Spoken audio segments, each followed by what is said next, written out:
నమస్తే.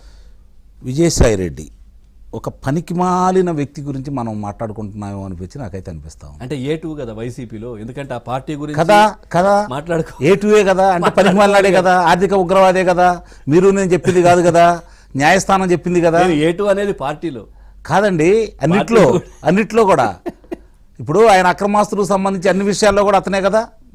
అందుట్లో అనుమానం ఏమైనా ఉందా మీకు? చెప్పండి, మీకు ఏదైనా అనుమానం ఉంటే దానికి నేను వివరిస్తాను. అందరికి తెలిసిన విషయం మరి అన్నప్పుడు దాని గురించి పెద్ద ప్రాముఖ్యత ఇవ్వాల్సిన ఉంటుందని అయితే నేను భావిస్తున్నా. కానీ ఇక్కడ విషయం వచ్చింది కాబట్టి అతను రాజీనామా చేసి అదేదో గౌతమ బుద్ధుడు అయిపోయినట్టు, ఇప్పుడు సిద్ధార్థుడు జ్ఞానోదయం అయి గౌతమ బుద్ధుడు అయినట్టు ఇతనికి జ్ఞానోదయం అయితే కాలేదు కదా.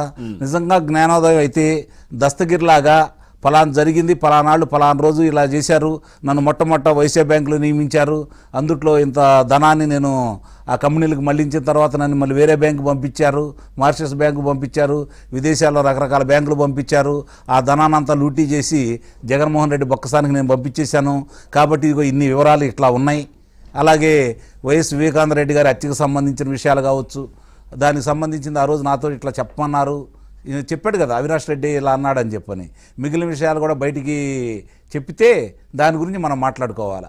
లేదంటే 43,000 కోట్ల రూపాయలకు సంబంధించి ఇదిగో పలానా రోజు పలానాళ్ళ దగ్గర మేము ఇలా తీసుకున్నాం, పలానాళ్ళకి ఇన్ని వేల ఎకరాలు ఇన్ని లక్షల ఎకరాలు మేము ధారాదత్తం చేశాం, తద్వారా ఈ డబ్బులు మీరు ఇలా పంపించండి, 10 రూపాయలు ముఖ్య విలువ కలిగినటువంటి ఒక షేర్ని 300 రూపాయలు పెట్టి కొనండి, 1000 రూపాయలు పెట్టి కొనండి, 3000 పెట్టి కొనండి, అసలు ఏమి గ్రౌండ్ కానీ ఉత్పత్తులు లేని, సహజంగా ఎక్కడన్నా ఏదన్నా ఉంటుందంటే ఒక సంస్థ ఏర్పాటు చేశారనుకోండి, ఆ సంస్థకు సంబంధించి దానికి వచ్చినటువంటి ప్రాముఖ్యతను బట్టి వాళ్ళు అమ్మకాలు కొనుగోలు విషయంలో వాళ్ళకు ఉన్నటువంటి విశిక్షణను బట్టి వాళ్ళకి వచ్చినటువంటి పేరు ప్రఖ్యాతులను బట్టి ఆ కంపెనీ యొక్క షేర్లు కొంటారు వాళ్ళు.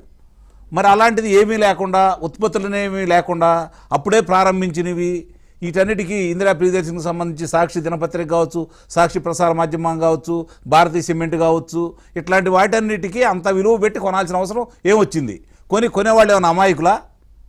వాళ్ళు ఎట్లాంటి డక్కా మొక్కాలు తిని ఏ విధంగా చేయాలన్నీ చేసి వ్యాపారాల్లో ఇప్పుడు వాళ్ళకు ఉన్నటువంటి వ్యాపారాలకు సంబంధించి ఒక పేరు ప్రఖ్యాతులు సంపాదించుకొని ఒక స్థాయిలో ఉన్న వ్యక్తులు అంత అమాయకులు ఎలా కొంటారు? కొనరు కదా. అంటే వాళ్ళకి లబ్ధి చేకూరింది, ఆ లబ్ధి ఎలా చేయాలో చెప్పిన వ్యక్తి ఇతను, దొంగ లెక్కలు ఎలా రాయాలో తెలిసిన వ్యక్తి కదా.